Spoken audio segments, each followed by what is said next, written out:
बिस्मिल्लाहिर्रहमानिर्रहीम। अल्लाहुम्मा सल्ली अला सय्यदिना व मौलाना मुहम्मदिन व अला आलिहि सय्यदिना व मौलाना मुहम्मदिन व बारिक वसल्लिम।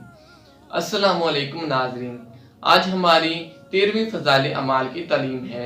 आज मैं आप हजरात को अंधेरे में हज़रत अनस रज़ियल्लाहु तआला अन्हु का फ़ील बतलाऊँगा।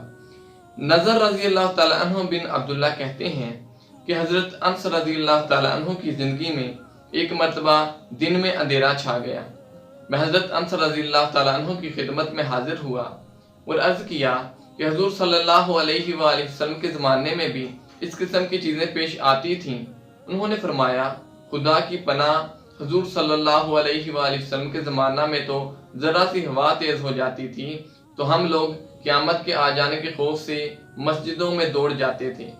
एक दूसरे सहाबी हज़रत अबू अल-दर्दा रज़ियल्लाहु तआला अन्हु फरमाते हैं कि हुज़ूर सल्लल्लाहु अलैहि वसल्लम का मामूल था कि जब आंधी चलती तो हुज़ूर सल्लल्लाहु अलैहि वसल्लम घबराए हुए मस्जिद में तशरीफ़ ले जाते। फजीलत, आज किसी बड़े से बड़े हादसा, मुसीबत, बला में भी मस्जिद किसी को याद आती है। अवाम को छोड़कर अखवास में भी इसका एहतमाम कुछ पाया जाता है। आप खुद ही इसका जवाब अपने दिल में सोचें।